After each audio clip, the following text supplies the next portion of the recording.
was born in Afghanistan. The Soviet invasion forced my family to migrate to Pakistan before moving to the United States. South Asia is home. Here, in the streets, on platforms like these, I am most comfortable. I'm in the studios of WION to bring to you the region's heartbeat. On South Asia Diary, you will hear voices from the world's most underreported region. We will talk culture, we will talk politics, we will talk creative innovations. This is South Asia, home to 1.9 billion people. And this is South Asia Diary with me, Mariam Wardak. Every Monday, 8:30 p.m. IST, on WION, World is One. From the world's most volatile region, conflicts over faith and boundaries. Stories of death, destruction, despair, and hope. WION brings you to the heart of the action. Incisive analysis, unrivaled perspective, and exclusive ground reports. Watch West Asia Post every Friday, 8:30 p.m. IST with me, Radi Francis. Only on WION, World is One.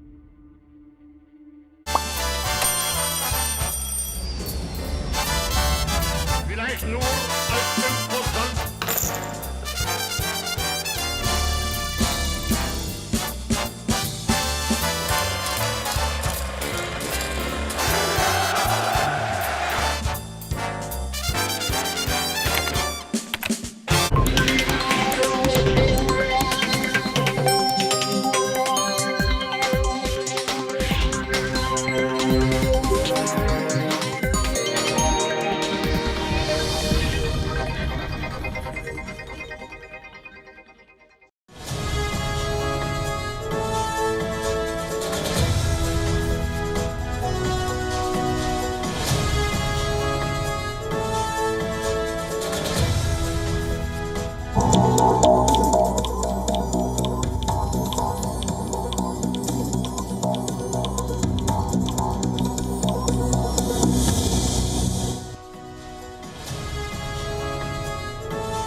Good evening and welcome to Gravitas. I'm Palki Sharma Upadhyay. Let's get started. Gravitas, presented by Amity University, ranked amongst the top 3% universities globally. Co-powered by Star Health Insurance, the health insurance specialist.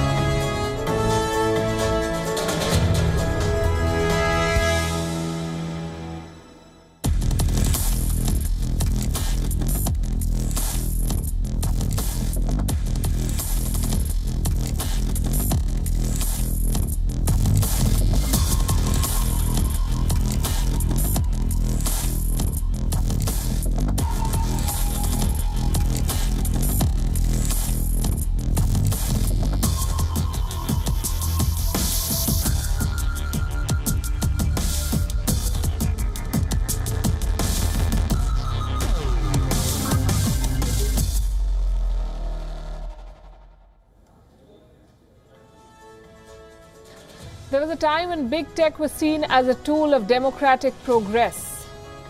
Now it has become a threat to democracy. Tech giants have weaponized the internet. They have become so powerful themselves that they're challenging governments. They're forcing policies that favor their business, issuing threats and dictating terms to users. On this show, we've been doing a series of reports on how it is critical to regulate technology giants. How governments and users must wake up to the threats they pose and work on stricter regulation.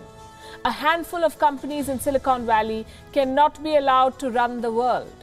Tonight, we come to you with two such examples, Amazon in India and Facebook in Australia, a report citing leaked few players. In Australia, Facebook has flipped the switch on news.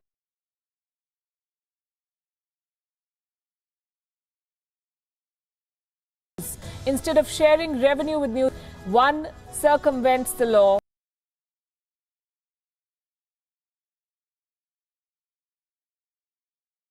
The other builds pressure to change the law. It's a wake-up call, especially for India. Tonight we tell you how big tech is today's East India Company and how India must make sure it doesn't become a digital colony of technology giants. Also on the show, has Sri Lanka scrapped another deal with India as it continues to hand over infra projects to China? New Delhi has issued a statement. We'll get you an update. What killed Jack Ma's IPO? Not just his speech. Turns out some political players would have made money. Xi Jinping sees them as potential threats. What's America up to? They're building a $100 billion weapon system. You heard that right, $100 billion. What for? We'll tell you. And the world's oldest DNA has been found. It's some 1.2 million years old. We begin as always with Gravitas Global Headlines. Myanmar's military junta has issued arrest warrants against 6 celebrities, film directors, actors and singers accused of encouraging civil servants to join the anti-coup protests. The charges can land the celebrities in jail for 2 years. Meanwhile, hackers targeted Myanmar government websites to protest against the coup. Former spokesperson of terror outfit Tehreek-e-Taliban Pakistan Ehsanullah Ehsan, who took the responsibility for having shot Malala Yousafzai in 2012, has now threatened her by posting on Twitter. Next time, there would be no mistake. The Pakistan government has responded saying the account from which the threat was issued is fake. India's External Affairs Minister S. Jaishankar is participating in a virtual ministerial meeting of the Quad grouping, holding discussions with his counterparts from Japan, Australia and the US to discuss challenges in the Indo-Pacific region, with the aim of advancing shared goals of a free and open Indo-Pacific, coordinating COVID-19 response efforts and tackling climate change. The Lieutenant Governor of the Union Territory of Jammu and Kashmir, Manoj Sinha, has told the visiting envoys of 23 countries that the Indian government does not want to lose sight of the holistic development of J&K, despite relentless attempts by Pakistan to destabilize the security situation by exporting terror.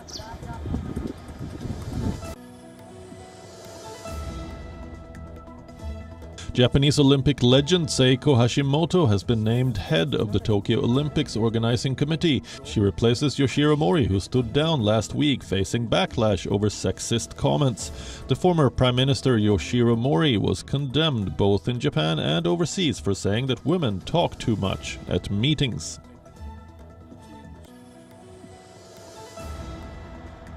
$2.7 million households in Texas have been left without power following a winter storm that killed at least 21 people. The state is also facing water shortages. Despite the adverse weather conditions, people of Texas have been rescuing affected sea turtles, dropping them off at a convention center in southern Texas. More than 3,500 sea turtles have been rescued so far.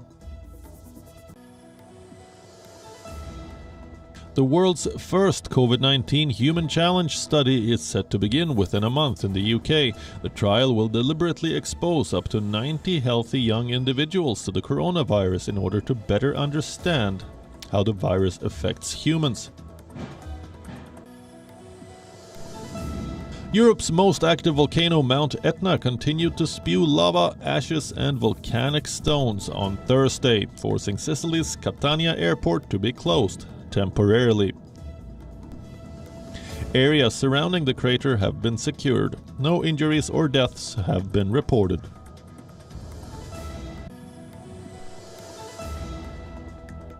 Naomi Osaka is through to her second consecutive Grand Slam final after a stunning victory over Serena Williams. The Japanese star overcame a slow start to win 6-3, 6-4 in just 75 minutes.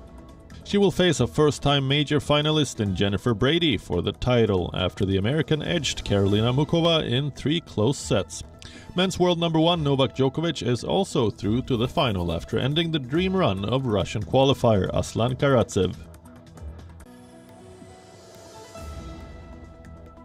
Italian champions Juventus have been stunned 2-1 by Porto in the first leg of their Champions League round of 16 tie. The Portuguese hosts caught the visitors cold with goals inside the first minute of both the first and second halves. Federico Chiesa pulled one back late on to ease the task for Juventus in the second leg. Elsewhere, Erling Haaland scored twice as Germans Dortmund beat Sevilla 3-2 in Spain.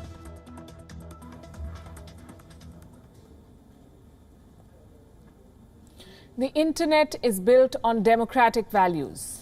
It is not controlled by anyone. It doesn't have any borders. It is decentralized. That's what makes the internet work. The internet is supposed to be free and open, but increasingly, it looks like it's not.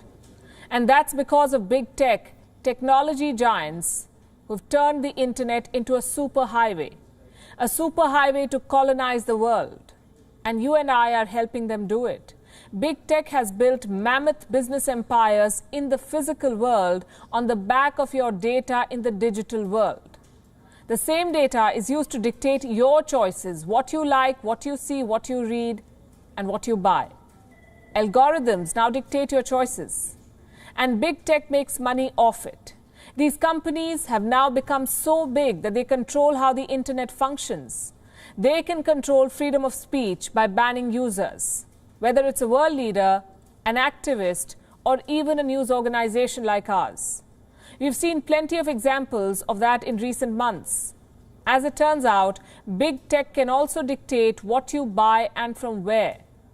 Here is an example. Amazon, the world's largest online marketplace. I'm sure most of you have got an Amazon delivery at some point or the other. The business boomed during the pandemic. Online shopping is convenient and Amazon is the biggest player in India. It pitches itself as your new neighborhood shop. It calls itself the savior of small businesses. But now it turns out that Amazon was in fact promoting its own products and bypassing the law every step of the way. We are not saying this. News agency Reuters is. It's quite an expose. This report says Amazon tied up with big sellers in India. It bypassed changing laws and monopolized e-commerce. The report begins with a tale. In 2019, an Amazon executive was preparing to meet an Indian diplomat in the US. He was given a few notes, numbers about what Amazon was doing for India. The executive was allegedly asked to highlight how Amazon has committed more than $5 billion worth of investment in India, how it has provided an online platform to more than 4 lakh sellers in India. But there was more in that note, the stuff that the executive did not say. Some 33 sellers accounted for over a third of the value of all goods sold on Amazon in India. 33 sellers. This information was allegedly tagged as sensitive. It was not for disclosure. Other company documents revealed a more damaging picture. 2 sellers accounted for 35% of Amazon's sales in early 2019. Only 2 companies, and Amazon indirectly held equity in all of these. So Amazon claimed it had more than 4 lakh sellers, but in fact 35 sellers accounted for 2/3 of sales on this platform. In other words, Amazon was unfairly promoting some companies, and these were companies in which Amazon had a stake. This report is an insight into how Amazon entered the Indian market, how the business is run behind the scenes, and how this company navigates the changing regulations in India. All of these practices could effectively undercut the millions of small retailers in India. A 2014 presentation of Amazon says, and I'm quoting, "Test the boundaries of what is allowed by law." And over the years, Amazon executives seem to have done exactly that, test the boundaries of law. In public, the company has repeatedly emphasized how it is in the business of empowering small businesses. You may have seen these tweets from Jeff Bezos. This is from January 2020. In India, he went to a Kirana store, a neighborhood store for provisions. He even delivered a parcel and announced how Amazon is partnering with thousands of such stores. Amazon and its CEO have aggressively tried to project that they protect small businesses. But according to Reuters, the internal documents of Amazon completely contradict these claims. They allegedly reveal how Amazon helped a select few to prosper. They pay discounted fees. And in one instance, one seller was helped with special deals with big tech companies like Apple, Microsoft, and OnePlus. Amazon facilitated these special deals for its own joint venture company. It allowed those products to be listed with deep discounts, so smaller sellers sitting in brick-and-mortar stores were undercut. As a result, they suffered losses. The question is, did nobody see all of this? Was Amazon not pulled up? It's not like the government of India has not taken notice of what's happening here. As recently as 2018, India announced restrictions on e-commerce platforms. There were new rules which blocked Amazon from selling products from its own vendors, meaning if Amazon has put money in a company, that company cannot sell the products on Amazon. Well, what did Amazon do after these new rules were introduced? Initially, it removed products from such vendors where it had invested money, and then it reduced its stake in the parent company of such vendors. And then it began selling the products again. Amazon found a way to bypass the new rules. There's another interesting revelation. It's about India's Prime Minister Narendra Modi. It's an internal assessment created for Jeff Bezos for his meeting with the Indian Prime Minister in 2014. Bezos was given a document on the talking points for this meeting. And this had an assessment on Narendra Modi himself. It said, and I'm quoting, this is very interesting, listen to this. This is Amazon's understanding of India's Prime Minister. Prime Minister Modi is not an intellectual or an academic, but believes that strong administration and governance is the key to running a successful government. He is known to like simple, logical, straightforward thinking without excessive academic jargon. This shows how closely Amazon was studying India, right from the market to the regulations to even the person at the helm of affairs, the Prime Minister. The revelations cast a shadow on Amazon. What does it say in its defense? The company says it has done nothing wrong. It complies with the rules of the land, and small businesses are increasingly embracing technology and finding success online. It's a pitch that Amazon is finding hard to sell. The company remains under scrutiny. Last year, more than 2,000 sellers filed an antitrust case against Amazon in India. They said Amazon favors some retailers over others. Reports say India's Competition Commission is yet to decide if it should investigate this company or not. Amazon is also under the scanner of India's Enforcement Directorate. This is for possible violation of foreign investment rules. This evening, reports emerged that the ED will examine the findings of the Reuters report too. And these revelations show the power of big tech, how conveniently it can exploit the loopholes in the law, and how governments need to remain proactive in keeping them in check. Our second story comes from Australia. The big tech company in focus here is Facebook.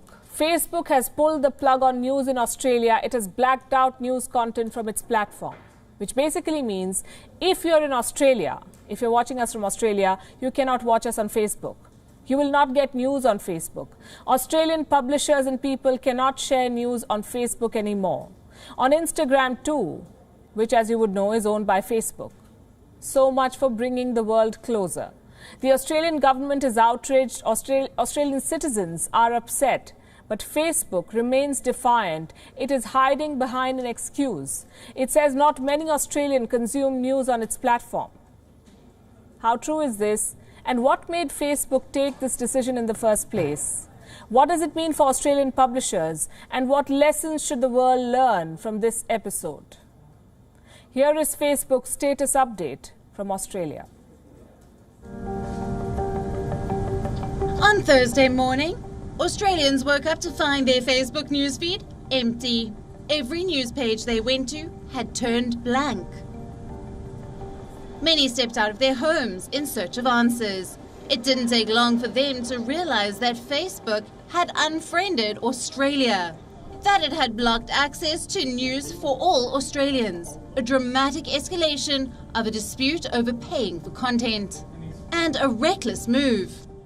Official health pages, emergency safety groups, welfare networks, charities, they've all gone dark. Scrubbed from Facebook along with news. Australian citizens are worried. I think Facebook banning news is terrible, actually. I do use Facebook. It seems to be a catch-all, and I can get all of my news in the one spot, so it will really impact me. The Australian government is infuriated. This is an assault on a sovereign nation. It is an assault on people's freedom, and in particular, it is an utter abuse of big technologies, market power and control over technology. But how did things come to such a pass? This is the result of a year-long battle between Canberra and tech giants. In 2019, Google made $4.8 billion in advertising revenue. And Facebook made more than $500 million. But only a fraction of this revenue was shared with Australian media organisations. News organisations whose stories and analysis was helping tech giants mint money. So, in December 2020, Australia tabled a law to make Google and Facebook pay for news, to negotiate a fair payment with news organisations for using their content. This is a huge reform. This is a world first. And the world is watching what happens here in Australia. This week, Google agreed to the deal. It signed a multi-million-dollar agreement with two of Australia's biggest media companies, but Facebook did not.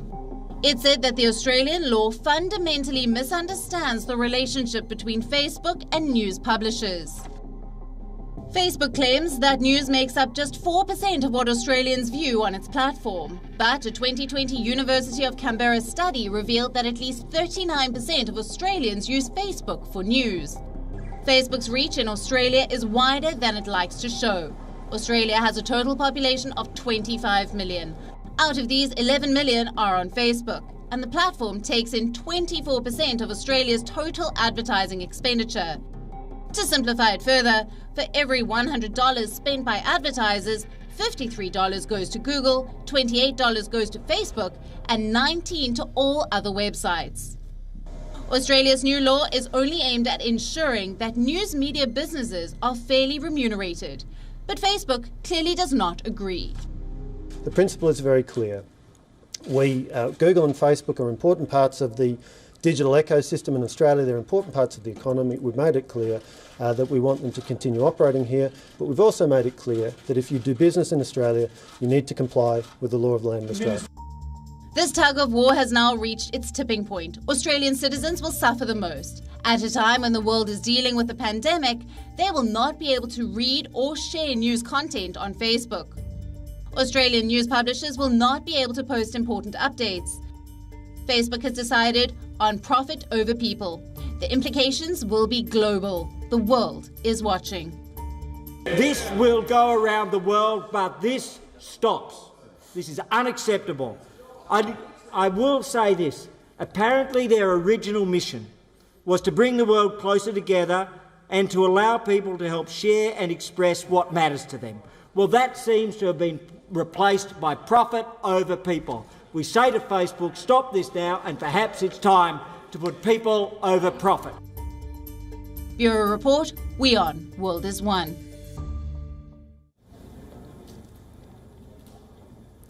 They say there are only 22 countries in the world the British have not invaded. India too was a British colony between 1858 and 1947. Now the year is 2021 and the world is staring at another colonial threat. This time it's from big tech. It is the new East India Company. Big tech is challenging our autonomy. It is colonizing the world, and this colonization is not limited to the digital space. I know it may sound preposterous to some of you, far-fetched even, but I plan to argue this out with facts, so bear with me. I will start with the Indian context. The East India Company began establishing trading posts in India in the year 1600. In 1602, it defeated the Portuguese. Soon it went after local traders and killed their business. Now look at what big tech is doing. Amazon launched its operations in India in 2013. It began killing brick and mortar businesses. Some of them moved online, but they were quashed by predatory pricing and preferred sellers. When India announced an investigation into Amazon in January 2020, the company challenged the probe. Back in the 17th century, the British East India Company had established a monopoly in India. Today, companies like Amazon are doing the same. Now look at Facebook. Same strategy, kill competitors, establish monopoly. Facebook has made at least 81 acquisitions since 2005. Instagram threatened Facebook's popularity, so it was acquired in 2012. Now Facebook owns Instagram. Then it copied Snapchat's features. It did everything to ensure that Instagram does not have any major competitor. Next came WhatsApp. It posed a challenge, so Facebook bought WhatsApp too. This happened in 2014. Tech giants regularly acquire startups. They kill innovation. They drain small players by hiring/poaching their talent. Many acquisitions never even make it to the headlines. Try reading up on them. Where will you read? Perhaps on Google. And while you do that, think about how Google has colonized the online search space. They're all operating on the same model. So what happens next? If you go by the East India Company's playbook, after establishing a monopoly, it went after policies or policymakers.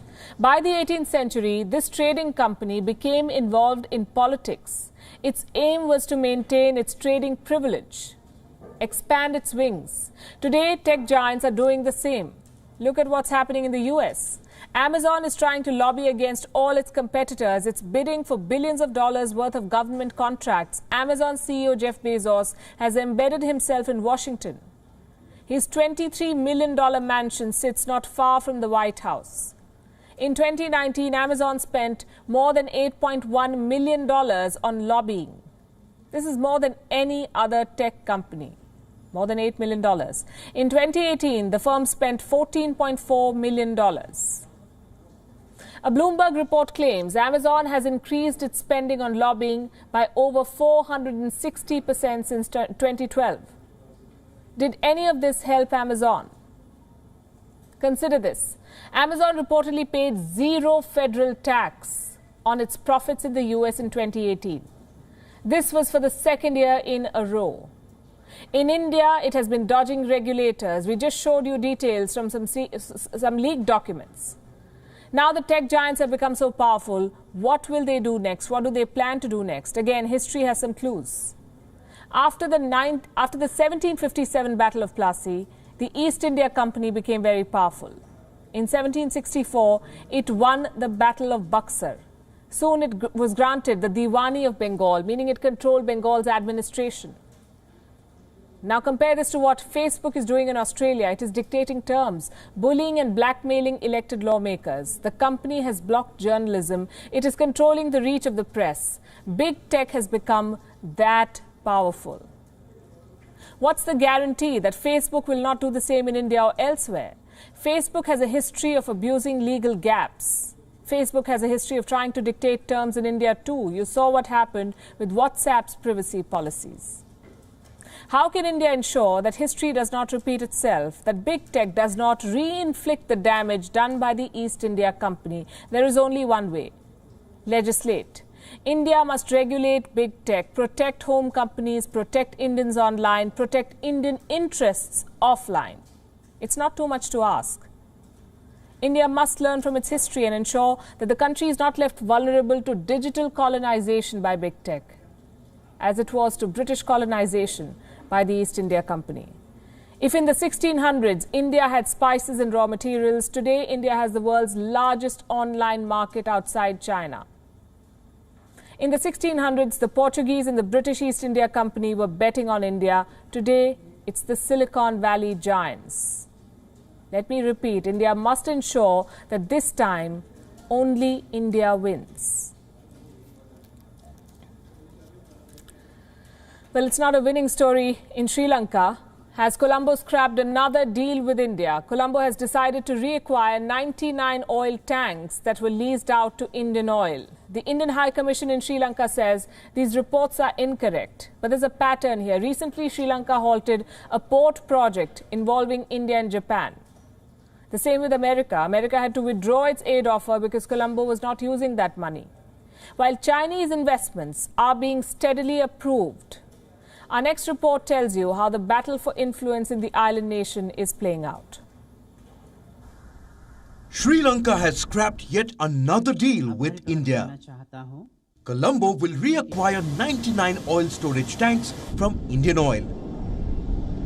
They were leased out for 30 years. This was in the year 2003.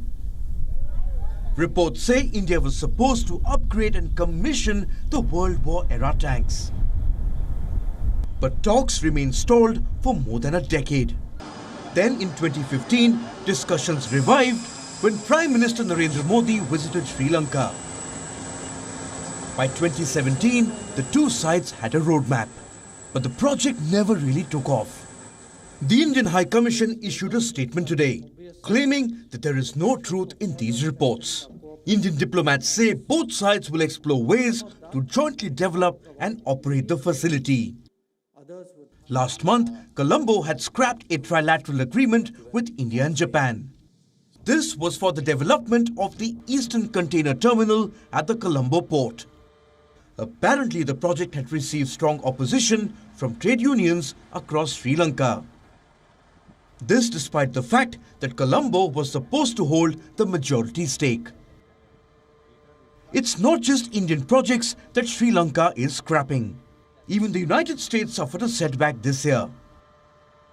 It withdrew $480 million in infrastructure aid to Colombo. That's because Sri Lanka said it wasn't keen on using it. The only country that seems to be getting a red carpet welcome in Colombo is China. Within weeks of rejecting American aid, the Sri Lankan cabinet cleared a Chinese energy project. One that is quite close to Indian borders. A Chinese company has won the contract to set up hybrid wind and solar energy projects.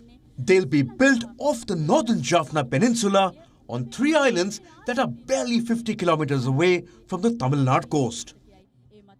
Reports say India had lodged a strong protest with Sri Lanka. It happened days before the Colombo port deal was cancelled. The Chinese seem to be deepening their influence in Sri Lanka under the Rajapaksa government. Before the energy deal, they secured several major projects.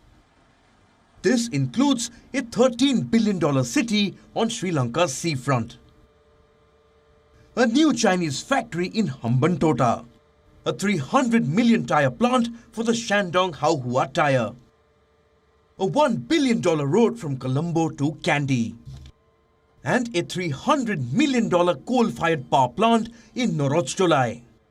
Colombo has green-lighted all these projects and pushed itself further under Chinese debt. India hasn't given up though. Reports say India has offered a grant of $12 million to displace the Chinese company for the energy project off the Jaffna Peninsula. A group of Tamil parties have voiced their opposition to Chinese involvement. The ball is now in the court of the Rajapaksas. Bureau Report, WION World is One.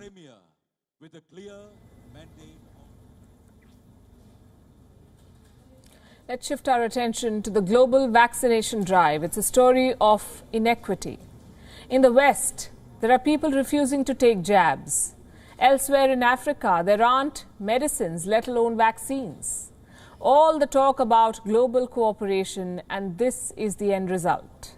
A logistical nightmare. This whole pandemic has been a learning curve, really.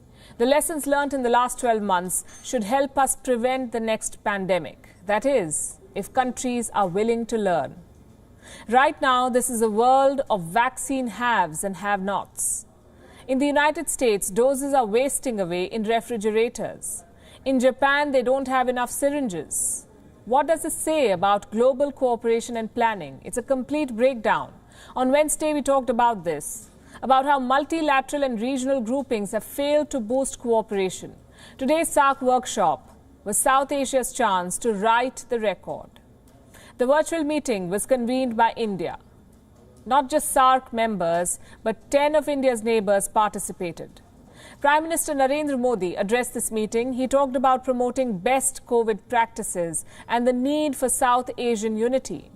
These were some of the proposals that he laid out.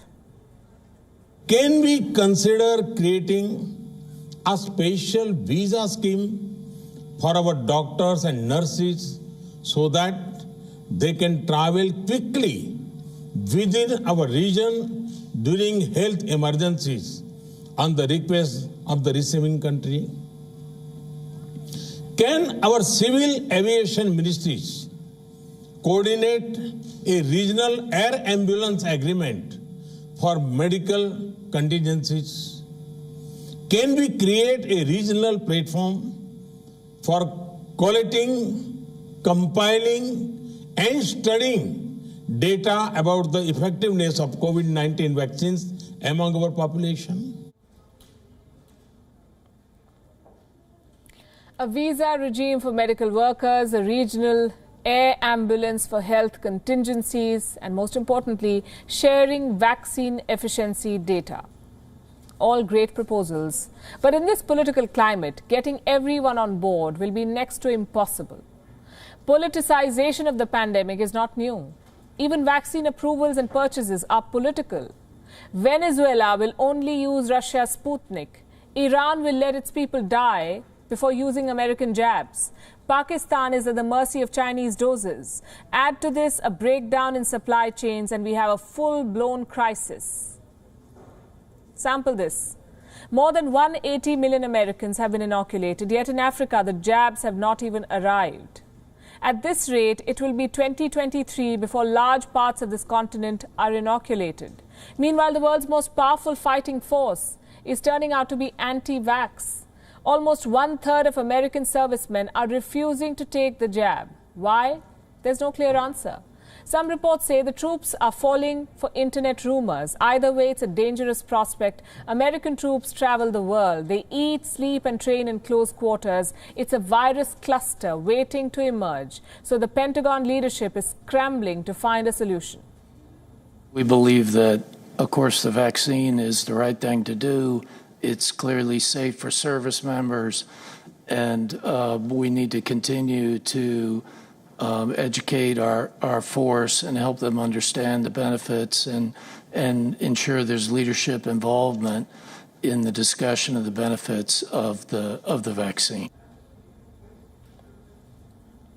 Across the Atlantic, Britain is falling back on some desperate tactics. They have approved a new clinical trial, one that will deliberately expose healthy people to the Wuhan virus.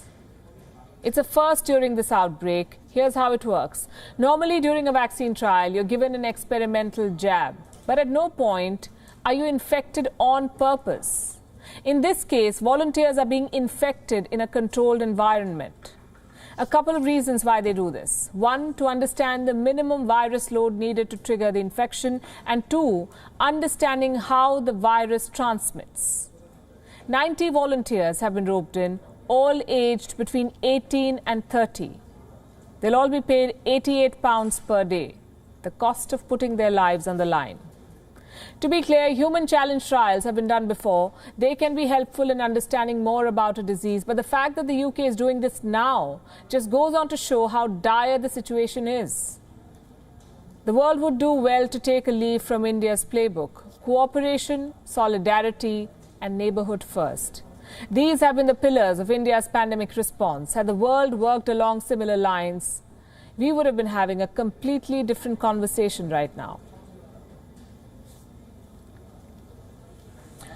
Jack Ma is the world's most well-known Chinese entrepreneur, arguably, but he has been on target at home.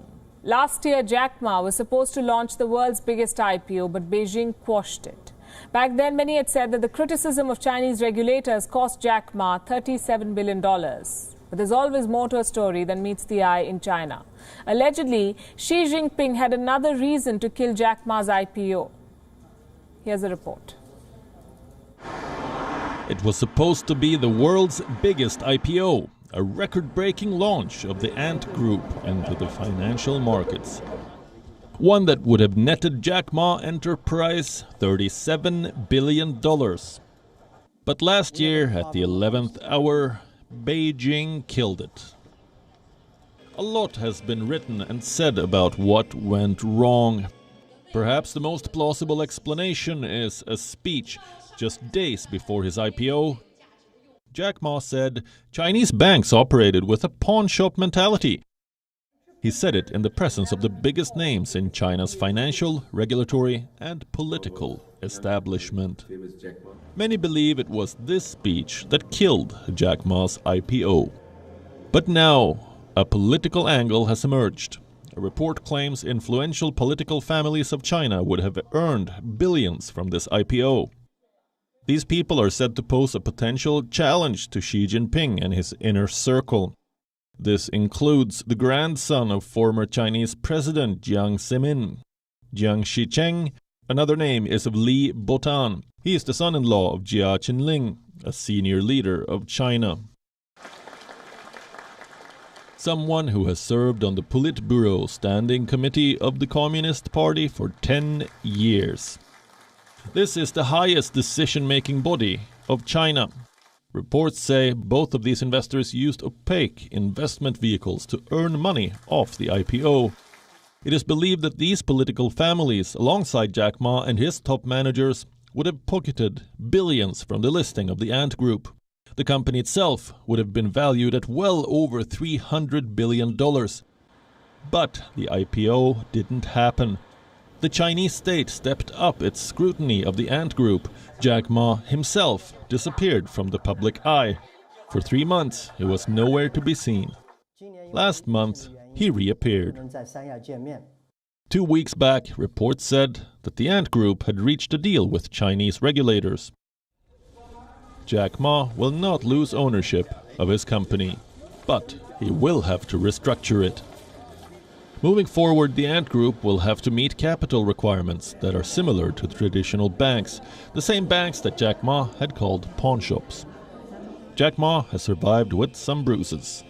But the message from Beijing to tech entrepreneurs is clear. They'll have to align with the Communist Party rulebook, as well as the wishes of Xi Jinping himself. Bureau Report, WION. World is One.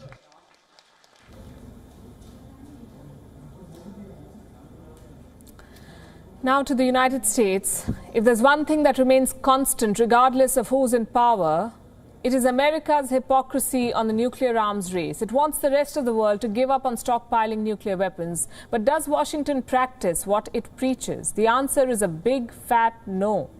As I speak, America is building a new weapon of mass destruction, one that was sanctioned during the Obama era, found support during Trump's presidency, and is likely to continue under the Biden administration. The price tag of this new weapon might interest some of you. It's worth $100 billion. There's a report on how much money that is and the weapon it will buy. America is back. America is back. This was Joe Biden's declaration in his first diplomatic address. But what exactly is America back at doing? Last we checked, the United States of America, the second biggest nuclear power in the world, was back at building a weapon of mass destruction. The story begins on the 8th of September 2020. The US Air Force gave defense manufacturer Northrop Grumman a $13.3 billion initial contract to begin engineering this missile. This is just a fraction of the total bill, which will reach $100 billion by 2029. $100 billion. That is 5 times the GDP of Afghanistan, give or take a few.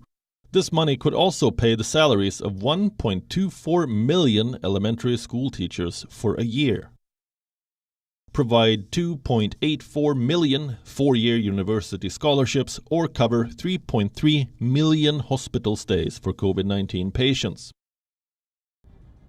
Now that we've got the price tag in perspective, let's tell you about the weapon. It's called GBSD, a ground-based strategic deterrent. It will be able to travel 6,000 miles, carry a warhead 20 times more powerful than the atomic bomb dropped on Hiroshima, and kill hundreds of thousands of people in a single shot. The weapons program was sanctioned during the Obama era, it was supported by Donald Trump and is likely to continue under the Joe Biden administration. The US Air Force is already planning to order 600 of these missiles. When Biden won the election in November, there were reports that the program could freeze once he takes the oath. But close to a month has passed, and there has been no word on its cancellation. For all his promises of halting an arms race, Joe Biden doesn't seem to be walking the talk. America's deep dive into nuclear militarism continues, regardless of which party is in power. Bureau Report, WION. World is One.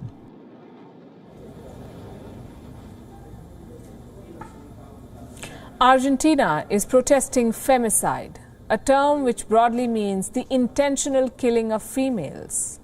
Why? Because of their gender, because they are females.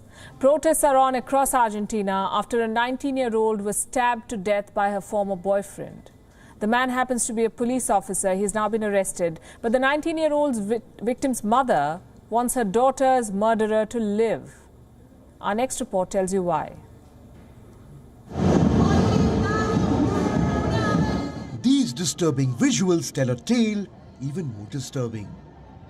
Argentina is protesting femicide. Basta means stop. Protests began following the murder of a 19-year-old near Buenos Aires. Ursula Bajilo was stabbed to death. Her body was found with 30 stab wounds. Her neck, back, torso all scarred with injuries. In the dock is her former boyfriend. Reports say he is a 25-year-old provincial police officer. Ursula had earlier reported him for violence. The man was issued with a restraining order. He has now been arrested. A tougher preventive action may have kept Ursula alive. The 19-year-old's death has also sparked fear. This poster reads, "We march because we are alive, but we do not know until when." This one says, "Who protects us from the police?" 30 women were murdered in Argentina in January. 12% of these murders were committed by former or current members of the security forces. Argentina reported 50 femicides during a 2-month lockdown alone. The number was a 10-year high. 12 women are killed every day in Latin America because of their gender. The region is home to 14 of 25 countries with the highest rates of femicide. This is according to the United Nations. Reports say a vast majority of the femicides go unprosecuted. Ursula Bajilo's mother says she wants her daughter's murderer to live. Here's why. What I need is for him to live, so that he can pay his sentence with life and not with death. Because it would be so much easier for him to die. The grieving mother met with Argentina's president, Alberto Fernandez. The president has promised justice. Bureau Report, WION, World is One. Scientists have recovered the oldest DNA on record. They have extracted it from the tusks of ancient mammoths, animals that roamed northeastern Siberia some 1.2 million years ago. The discovery has already revealed a previously unknown species. The research will also broaden the horizons for the understanding of extinct species on Earth. This mammoth tusk is about 1 million years old. It's one of 3 mammoth tusks discovered and recovered by scientists that had been buried for ages in the Siberian permafrost. These prehistoric mammoth tusks are invaluable. From these tusks, researchers have extracted the oldest ever DNA specimen. Well, we have recovered DNA from mammoth teeth that have been buried in the Siberian permafrost for between 700,000 years and 1.2 million years. This DNA is incredibly old. It's 1,000 times older than Viking remains, and it even predates the existence of modern humans and Neanderthals.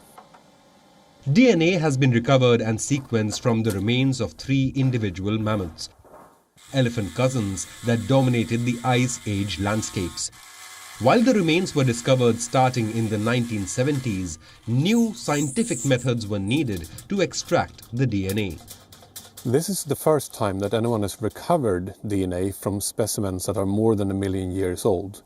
And this has been quite a challenge. It has taken us several years to get the data out and to analyze it. The prehistoric DNA provides a rare window into the past. It has revealed new information about the magnificent beasts that once roamed the earth. What we have found is that one of the specimens, which we refer to as the Krestovka mammoth, belonged to a previously unknown lineage of mammoth that we didn't know existed. We were really surprised by this because everything we knew about the evolution of mammoths was that there was only supposed to be one single species in Siberia at this time. 1 million years old. This DNA discovery has already revealed the existence of previously unknown mammoth species. Until now, the oldest DNA had come from a horse that lived in Canada about 700,000 years ago. By comparison, modern humans are the newest tenants on planet Earth, with Homo sapiens taking their first steps only about 300,000 years ago.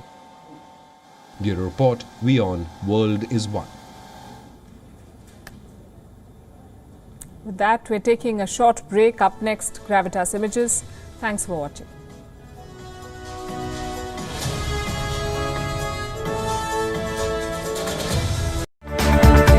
WION now available in the United States. Download the app now. From the world's most volatile region, conflicts over faith and boundaries. Stories of death, destruction, despair, and hope. WION brings you to the heart of the action. Incisive analysis, unrivaled perspective, and exclusive ground.